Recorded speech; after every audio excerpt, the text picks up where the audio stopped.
নমস্কার বন্ধুরা, পম্পার কিচেনে আপনাদের সকলকে স্বাগত।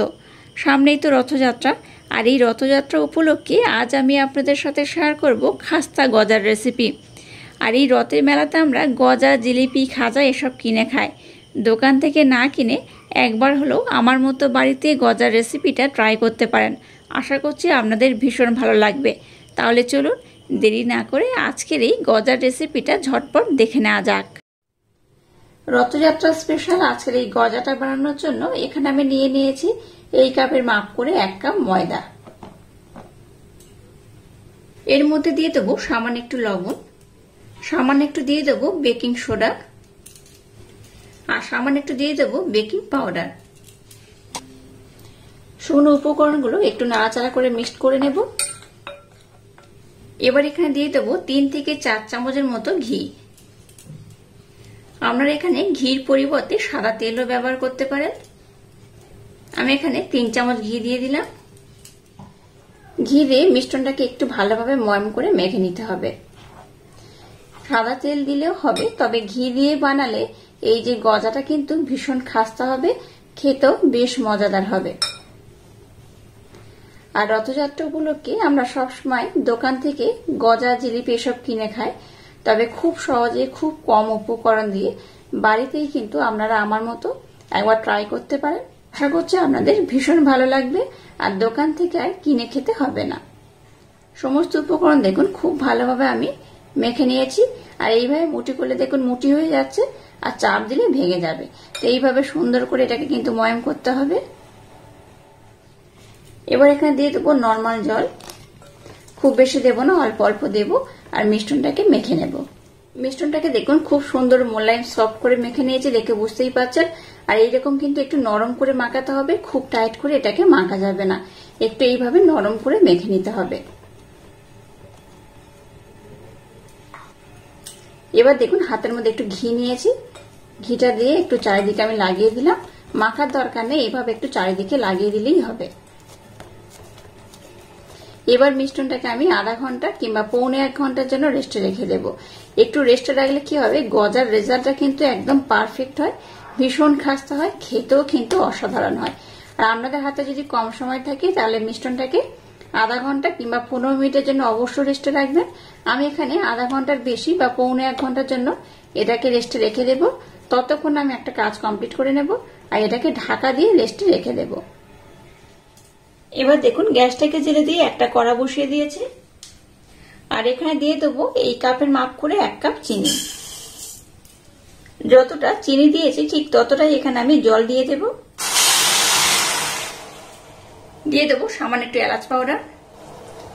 গ্যাসের ফ্লেমটাকে লো টু মিডিয়াম দিয়ে এবার একটা আমি শিরা বানিয়ে নেব।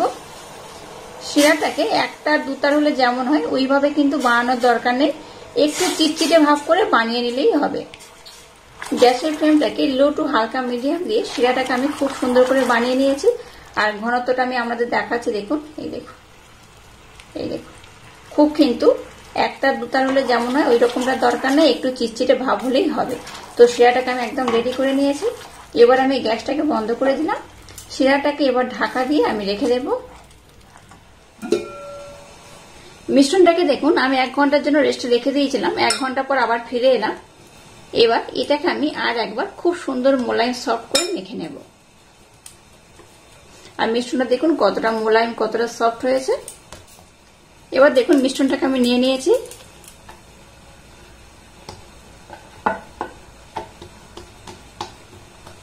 এবার এটাকে হাতের মাধ্যমে এইভাবে একটু বড় করে নেব। উপর থেকে একটু আমি ময়দা দিয়ে দেব, যেটা একটু আমি নরম করে ফেলেছি।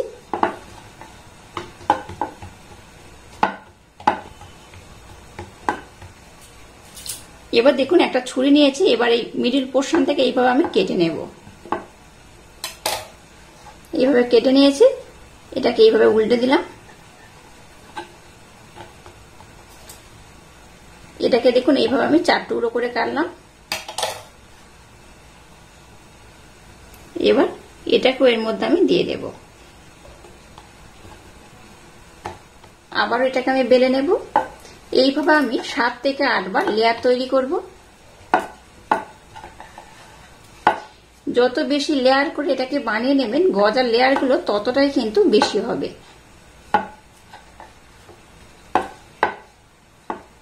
এটাকে আবার বেলে নিয়েছি, আবার এটাকে আমি এইবার দু টুকরো করে নিলাম, আবার উপরে দিয়ে দিলাম। একবার বেলার পর এটাকে দেখুন আমি 4 টুকরো করছি, আবার এটাকে উপরে আমি দিয়ে দেব। এইভাবে দিয়ে দিয়ে আমি 7 থেকে 8 বার কেটে কেটে আমি বেলে নেব। এটাকে দেখুন খুব সুন্দর করে আমি 4 কোণা শেপ দিয়ে বেলে নিয়েছি। এবার এটাকে আমি 3 টুকরো করে কেটে নেব। খুব বড় যেমন আমি করব না, আবার খুব ছোট করেও বানাবো না, একটু মিডিয়াম করে বানাবো। এটাকে যখন আমি ভেজে নেব তখন দেখবেন এটা কিন্তু অনেকটাই ফুলে যাবে আর অনেকটাই কিন্তু বড় হয়ে যাবে।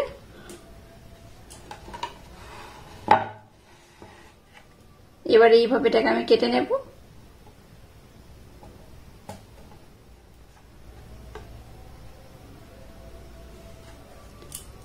এবার এগুলোকে এইভাবে আমি উঠিয়ে নেব। আপনারা চাইলে কিন্তু একটু ছোট বড় করে বানাতে পারেন।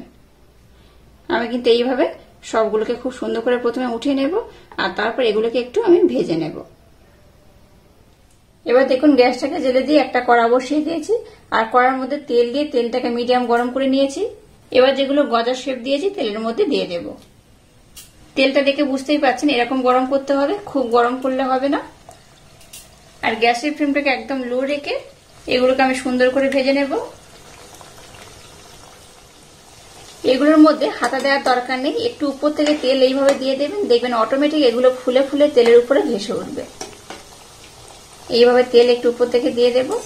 আর সবগুলো আমি একসাথে ভাজবো না, একটু কম কম করে ভেজে নেব। একটু কম কম করে ভাজলে কি হবে, গজাগুলো কিন্তু বেশ ফুলবে, খুব খাস্তা হবে, মুচমুচে হবে। আর একসাথে দিলে কি হয়, গজাগুলো কিন্তু ঠিকঠাক ভাবে ফোলে না। তাই একটু কম কম দিয়ে ভাজবেন, দেখবেন গজাগুলো খুব সুন্দর হয়, প্রতিটা লেয়ার সুন্দরভাবে বোঝা যায় আর খুব সুন্দরভাবে ফুলে যায়। এই দেখুন, দেখে বুঝতেই পারছেন উপরে কিন্তু ভেসে উঠছে। দেখুন গজাগুলো কতটা ফুলে যাচ্ছে। এবার এটাকে আমি উল্টে দেব। একদিকটা দেখুন একটু ভালোভাবে হয়ে গেছে। এই গজাগুলো ভীষণ খাস্তা হয়। এই রথের মেলাতে দোকান থেকে গজা না কিনে বাড়িতেই বানিয়ে নেবেন, তাতে করে দেখবেন এটা দেখতে তো সুন্দর হয়, খেতে অসাধারণ হয়। দোকান থেকে যে গজা আমরা কিনি তাতে কিন্তু ফুড কালার দেওয়া থাকে, আর বাড়িতে বানালে কিন্তু এইসবের ঝামেলা থাকে না, কোনো রকম ফুড কালার দেওয়ার দরকার পড়ে না। খুব সহজে খুব কম সময়ে কিন্তু সামান্য কয়েকটা উপকরণ দিয়ে বানানো হয়ে যায়। আর হেলদি গজা বাড়িতে বানিয়ে খাওয়াটাই কিন্তু বেটার।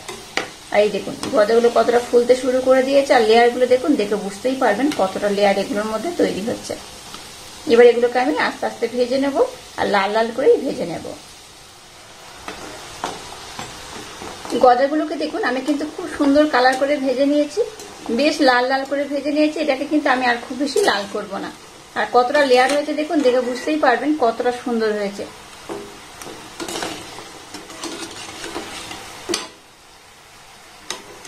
এবার এগুলোকে আমি উঠিয়ে নেব।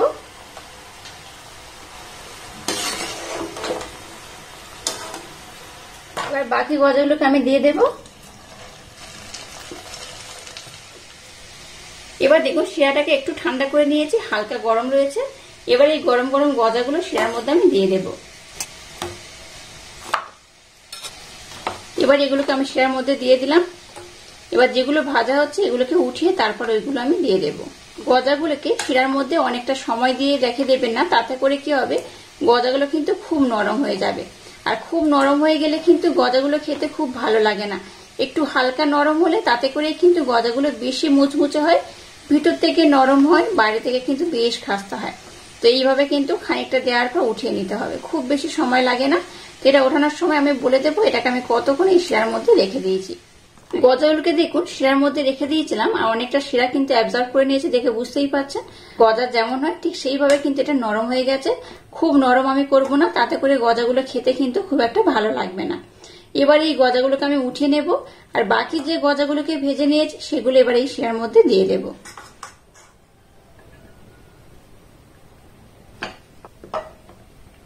দেখুন আজকের এই গজাগুলোকে আমি খুব সুন্দর করে রেডি করে নিয়েছি, আর কত সুন্দর হয়েছে দেখুন। এটা বাইরে থেকে দেখুন একটু রসালো হয়েছে, আর ভিতরে কিন্তু বেশ খাস্তা। একবার হলো ট্রাই করবেন, আশা করছি আপনাদের ভীষণ ভালো লাগবে। তো একটা গজা আমি আপনাদের দেখাচ্ছি দেখুন, আর কতটা লেয়ার হয়েছে দেখে বুঝতেই পারছেন। এই দেখুন, এই দেখুন ভিতরটাও কিন্তু বেশ ভালোভাবে রস অ্যাবজর্ব করে নিয়েছে। এই শিরাটাকে দেখুন খুব ভালোভাবে অ্যাবজর্ব করেছে, আর এটা কিন্তু ভীষণ খেতে মজাদার হয়। একবার এইভাবে খেলে দেখবেন আপনাদের বারবার খেতে ইচ্ছা করবে। আজকের এই অপূর্ব স্বাদী গজার রেসিপিটা যদি আপনাদের ভালো লাগে তাহলে চ্যানেলটাকে লাইক, শেয়ার, কমেন্ট এবং সাবস্ক্রাইব করবেন, আর পাশে থাকা বেল আইকনটা প্রেস করে দেবেন। তাহলে টাটা, আবার দেখা হচ্ছে নতুন কোনো রেসিপি নিয়ে।